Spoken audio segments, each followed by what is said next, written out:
Nerdawati ini salam. Bismillahirrahmanirrahim. Assalamualaikum warahmatullahi wabarakatuh. Waalaikumsalam warahmatullahi wabarakatuh.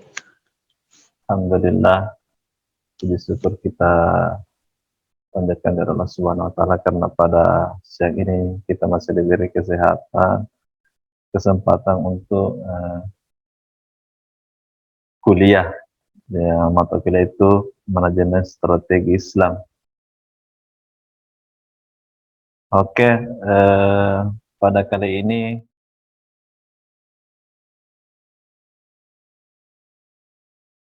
saya akan membawa sebuah materi mengenai teknik keuangan perspektif Islam.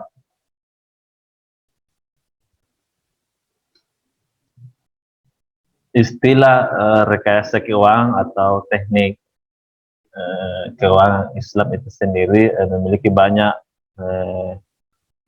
konotasi dan mungkin memiliki arti yang berbeda dalam konteks yang berbeda. Marsal dan Bansal dalam pembiayaan konvensional sebagian besar berkaitan dengan derivatif, tapi istilah lebih luas itu menurut Penerti.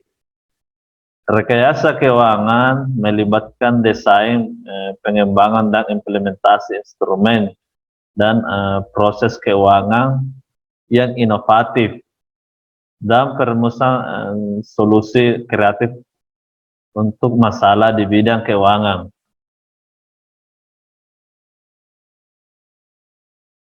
Tujuan rekayasa keuangan adalah untuk menurunkan biaya transaksi dan mencapai pengembalian yang lebih baik. Dari Merton. Inovasi pada dasarnya tidak dapat diprediksi jika yang itu tidak lagi inovatif. Dengan demikian, perhatian harus diarahkan pada alat teknik dan memfasilitasi inovasi atau kreativitas rekayasa keuangan. Oleh karena itu, dapat lebih baik digambarkan sebagai prinsip dan strategi untuk mengembangkan solusi keuangan yang inovatif.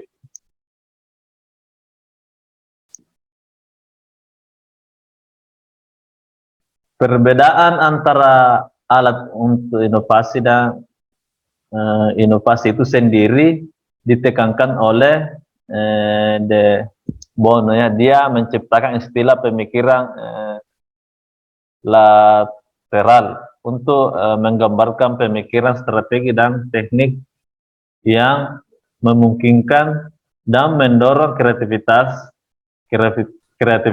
karena itu adalah konsekuensi daripada subjek analisis.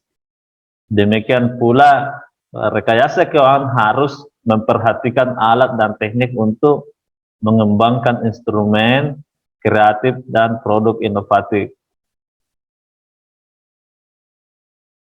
Dari sudut pandang Islam, ada prinsip-prinsip syariah yang harus diperhatikan untuk mengembangkan produk keuangan. Dan demikian definisi tersebut menekankan prinsip dan strategi untuk inovasi keuangan. Definisi tersebut menyebutkan keuangan solusi daripada instrumen atau kontrak itu menurut Swaliem. Ini menyoroti nilai tambah inovasi. Sebuah solusi adalah sesuatu yang memenuhi kebutuhan asli yang tidak mungkin sebelumnya. Ini cukup untuk memasukkan proses instrumen atau produk yang menghasilkan efisiensi dan pengembalian yang lebih baik seperti yang ditekankan oleh Merton. Menurut Mazon, rekayasa keuangan tidak boleh diukur dengan kompleksitas model matematika yang terlihat atau dokumen hukum yang diperlukan. Sebaliknya, itu diukur dengan fleksibilitas ekonomi dan manajerial yang diperluas, yang ditawarkan. Dasar-dasar teknik keuangan, nilai inovasi. Inovasi adalah perubahan yang menciptakan ketidakstabilan jelas, tidak diinginkan, dan dengan demikian inovasi itu sendiri bukanlah tujuan hanya seketika. Inovasi menciptakan nilai yang mengimbangi ketidakstabilan, itu menciptakan hal itu yang menjadi diinginkan. Oleh karena itu, inovasi adalah alat dan sarana untuk menghasilkan nilai. Oke, kita lanjut. Syariat dan kreativitas. Syariat memberikan pemahaman yang komprehensif, seperangkat aturan yang mengatur dan membimbing perilaku manusia. Meskipun aturan-aturan ini menahan perilaku dalam beberapa hal, ini tidak menghalangi kreativitas. Faktanya, kebalikannya lebih mungkin benar, karena kreativitas dirangsang oleh kendala. Itu menurut Elster. Menunjukkan bagaimana dan mengapa agen rasional dalam beberapa kasus mungkin lebih baik ketika mereka memiliki lebih sedikit pilihan. Dalam kasus seperti itu, lebih sedikit, lebih banyak yang telah didukung oleh banyak studi eksperimental. Esther juga menunjukkan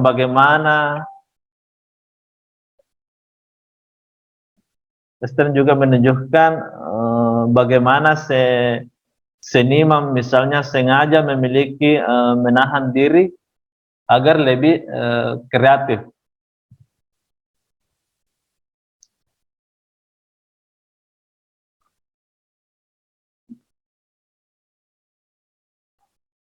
Oke, Silbert memberikan bukti bahwa kendala adalah kekuatan utama di balik inovasi keuangan yang meningkatkan kinerja ekonomi dan kesejahteraan. Dan demikian kendala tidak perlu menghalangi kreativitas. Hal ini terutama benar sehubungan dengan aturan ilahi.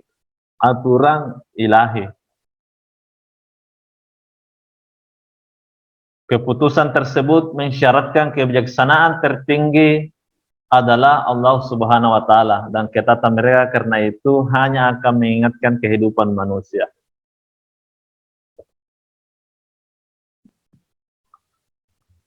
Oke, kita lanjut. Arbitrase regulasi. Menurut Merton Miller berpendapat bahwa dorongan utama untuk inovasi keuangan adalah keinginan untuk menghindari regulasi, mengingatkan pasar keuangan yang semakin mengglobal. Inovasi menghadapi lingkungan peraturan yang berbeda. Hal ini menciptakan peluang untuk mengatasi peraturan daerah dengan menggunakan instrumen yang dirancang sesuai kebanyakan derivatif yang dikeluarkan di seluruh asrama.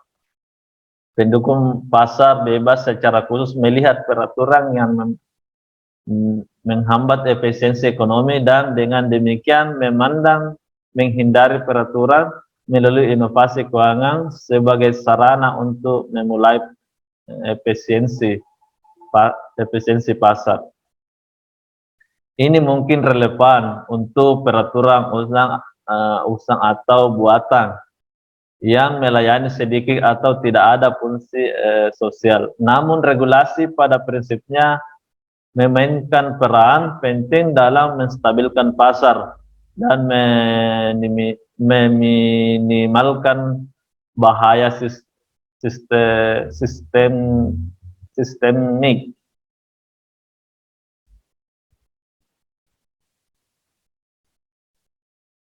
Oke, kita lanjut. Keadaan inovasi keuangan. menurut Peter Drucker ya, berpendapat bahwa industri jasa keuangan sekarang menurun. Alasannya tulisannya sederhana, lembaga jasa keuangan yang dominan belum mendapat satu inovasi besar dalam 30 tahun. Alih-alih menciptakan layanan untuk pelanggan perusahaan keuangan sebagai dasar berdagang untuk mereka sendiri, sehingga terlibat dalam permainan nol karena keuntungan suatu perusahaan adalah kerugian yang lain. Satu-satunya inovasi selama 3 dekade terakhir menurutnya telah diduga turunan ilmiah yang tidak lebih ilmiah daripada sistem yang digunakan di Monte Carlo atau Las Vegas. Akibatnya, produk industri menjadi komoditas dan semakin kurang menguntungkan dan semakin mahal untuk dijual.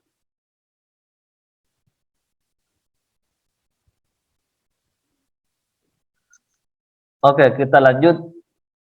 Prinsip-prinsip teknik keuangan Islam.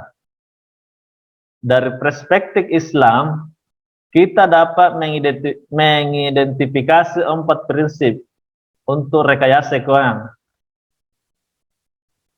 2 tujuan perhatian prinsip keseimbangan dan prinsip integrasi, dan 2 metodologi perhatian prinsip penerima dan prinsip konsistensi. Yang pertama, prinsip keseimbangan. Prinsip ini mencerminkan pendekatan intensif prinsip-prinsip Islam untuk insentif manusia. Ini menekankan keseimbangan antara kepentingan diri sendiri dan kepentingan orang lain.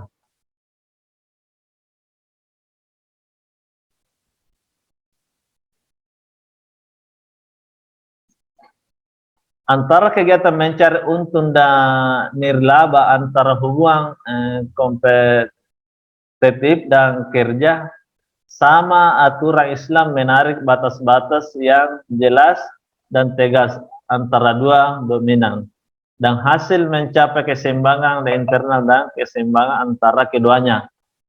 Kewajiban dari zakat dan larangan riba adalah 2 contoh yang jelas. Kapitalisme menekankan pendekatan berorientasi laba dan pasar untuk hampir semua masalah ekonomi.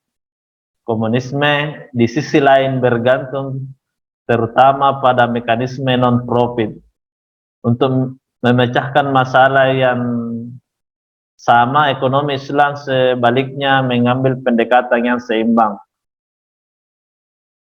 baik mekanisme profit maupun non-profit. Sangat penting untuk memenuhi kebutuhan ekonomi. Tidak ada ekonomi yang dapat berkembang hanya dengan transaksi mencari keuntungan. Kenyataannya, keberadaan masyarakat melalui keluarga dan komunitas lebih didasarkan pada koperasi daripada mencari keuntungan. Organisasi nirlaba menyumbang sekitar 90% dari semua sekolah dan perguruan tinggi non pemerintah dan 2/3 dari semua rumah sakit di Asia. Dengan demikian banyak tujuan keuangan dan ekonomi dapat dicapai melalui kerjasama daripada pengaturan untuk mencari keuntungan.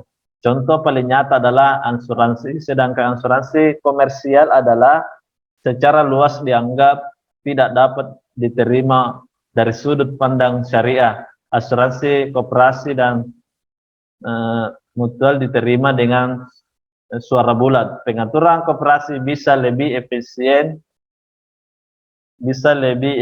daripada instrumen komersial, dan dengan demikian lebih mampu menyelamatkan kebutuhan yang relevan.